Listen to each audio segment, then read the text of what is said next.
Europe 1. Hélène Jouan, c'est une politique qui est sous le feu des critiques depuis 2 jours. Le projet du gouvernement de recenser les migrants dans les centres d'hébergement d'urgence ne passe pas, notamment auprès des associations qui accueillent ces migrants, Hélène. Je fais ce que j'ai dit, proclamé dimanche soir à la télé Emmanuel Macron. Alors ça se vérifie, dossier par dossier, sur sa politique d'immigration et d'asile. Parole et acte. Parole d'abord. En janvier 2017, la campagne du candidat Macron le conduit à Berlin, rencontre avec des réfugiés. L'Europe n'a pas réagi comme elle aurait dû à ce moment-là, déplore-t-il.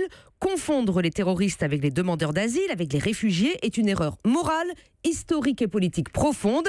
Daniel Cohn-Bendit exulte. Il est le premier grand responsable français à dire oui, Angela Merkel a sauvé l'honneur de l'Europe. Ça, c'est pour le discours du candidat. Oui, un propos humaniste que le président va rééquilibrer lors de son discours d'Orléans en juillet dernier. Toujours à 100% pour le droit d'asile, on accueille bien, on intègre bien, mais ceux qui n'obtiennent pas le statut ont vocation à rentrer chez eux.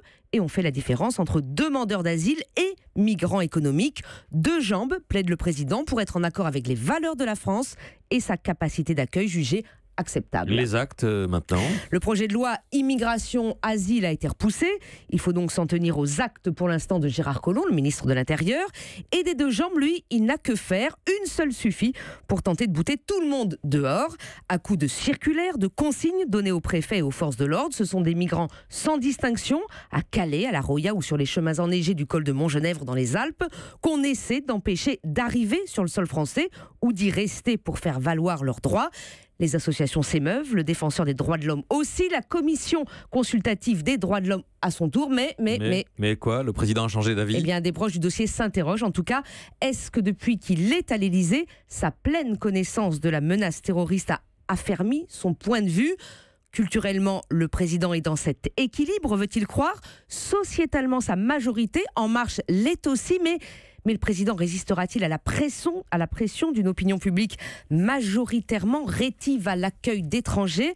En tout cas, perdre l'équilibre originel, c'est la fameuse phrase de Michel Rocard. La France ne peut pas accueillir toute la misère du monde qui devient bancale, car on l'oublie trop souvent, mais il avait ajouté, la France doit y prendre sa part. Hélène Jouan, Axel ? Oui, mais est-ce que c'est pas une façon de se rapprocher des classes populaires dont on dit qu'Emmanuel Macron est éloigné, parce qu'on sait que les classes populaires sont assez rétives justement à l'accueil des réfugiés. C'est ce qu'il avait plaidé, notamment il avait parlé des classes moyennes lorsqu'il était à l'université de Ouagadougou. À une question qui lui avait été posée, il avait répondu « Je ne peux pas expliquer à mes classes moyennes qui ont travaillé, qui paient des impôts, que c'est formidable, qu'on va accueillir tout le monde. Non, c'est ridicule. Qui va financer ça ?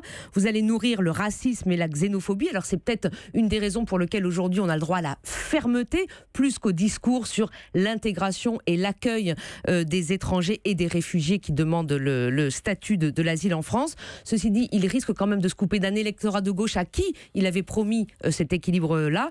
Il risque aussi de se couper de sa majorité. On l'a dit, sa majorité En Marche est une majorité qui sociétalement est assez favorable, encore une fois, à ce discours d'équilibre. Alors pour l'instant, c'est Édouard Philippe, le Premier ministre, qui est appelé à la rescousse. On lui a demandé d'ouvrir les concertations pour essayer de tenir cet équilibre entre fermeté d'un côté et accueil de l'autre côté. Europe 1.